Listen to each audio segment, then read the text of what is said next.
Hey guys, this is Nuzan Sai Kumar from Karuna University.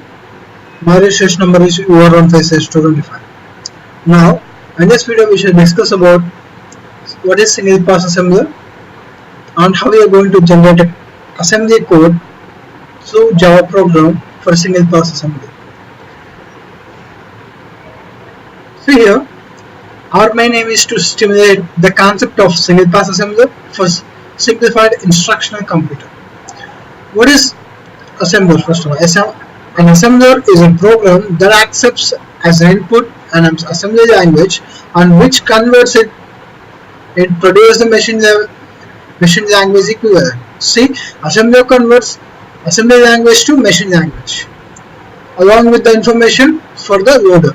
See, assembly language program has been given as an input for the assembler, and this assembler, the output of the assembler will be linked with the linker, and then an executable file will be the output. This is what we are going to have. Now, what is the advantage of coding in assembly language? Provides more control over handling particular hardware components and may generate smaller, more compactable executable modules, and often results in the faster execution. Now, actually, the program which we are going to run in Java, further we are going to give 3 files as an input. That is a program, a source program. This is the source program as an input. Within this source program contains this optabs. What do you call?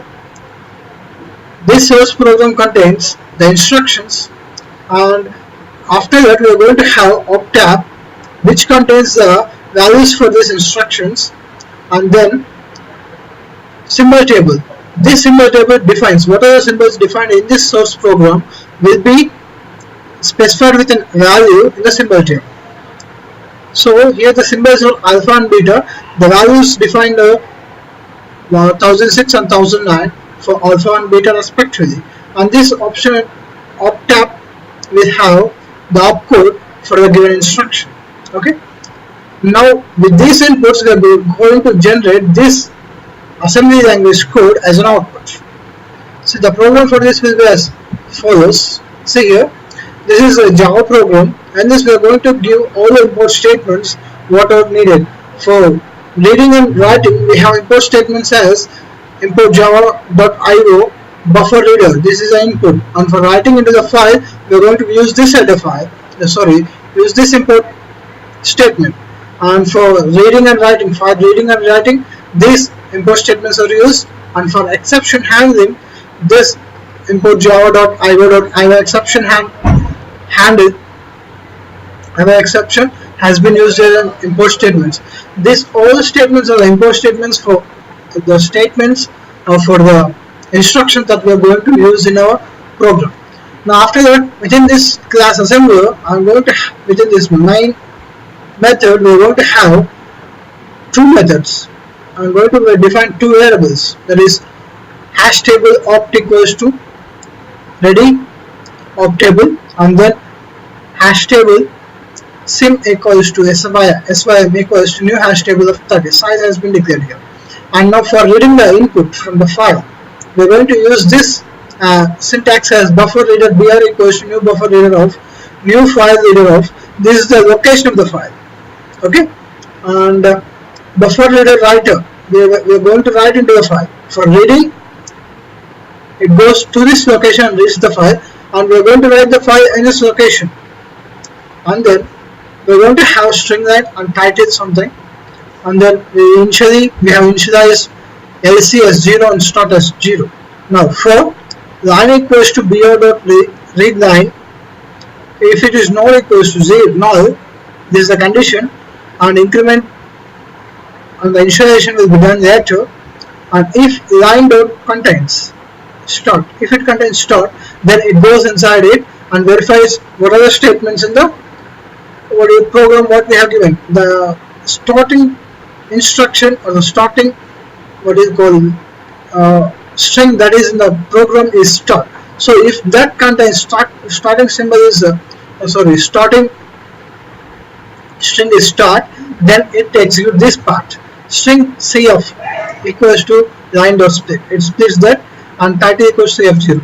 And if c dot length equals to 3, if the program length is 3, then start integer dot parseInt of cf2 comma 16, and then lc equals to start. Else we are going to have start initialized to 0 and lc initialized to start, and then we are going to write the code into the file here within this, and finally we are going to end the code with end statement. And finally we have this w dot write of integer dot to hex string. We are going to convert these values into hexadecimal values, and then we are going to have this int length will be initialized as lc minus start, and then lc equals start and br dot close and write dot close. That is w dot close will be compiled. And for reading the input from the file, we are going to specify this location within this buffer reader.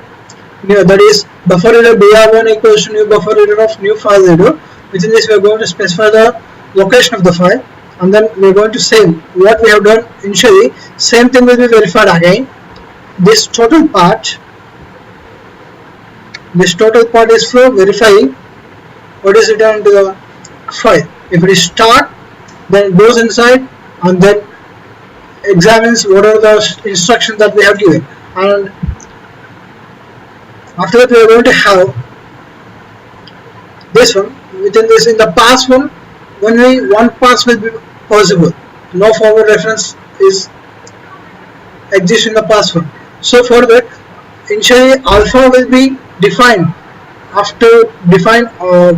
in the symbol table. So private static int of pass2, and within this all the object code, everything will be generated here.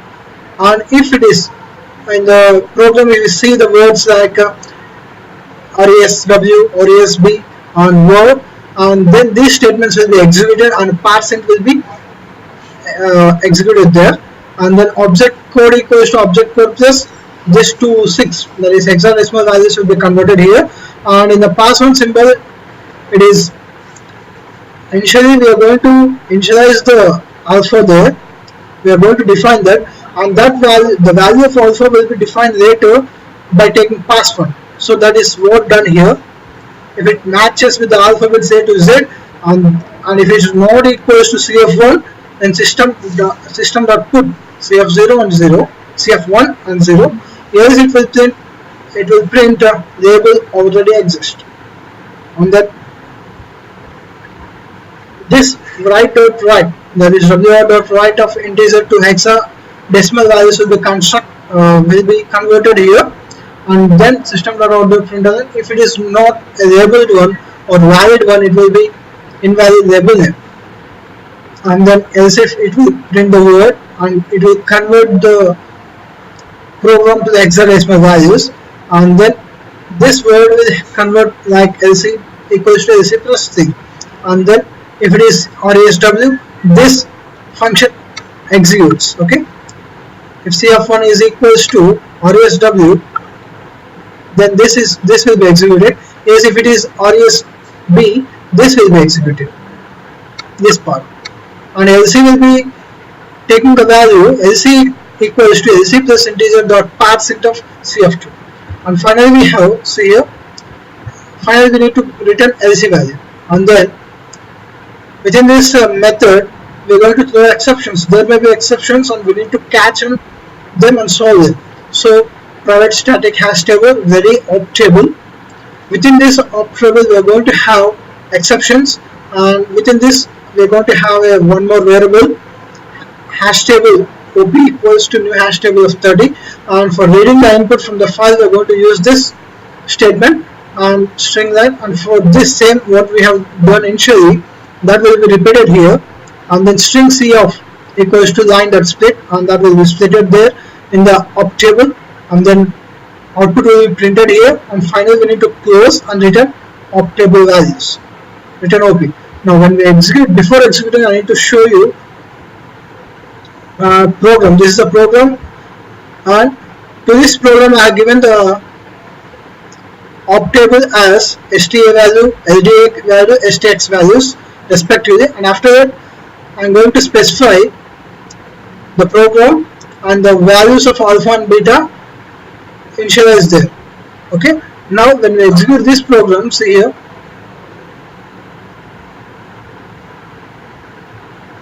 and this is the hexadecimal values, that is assembly code has been generated. Thank you.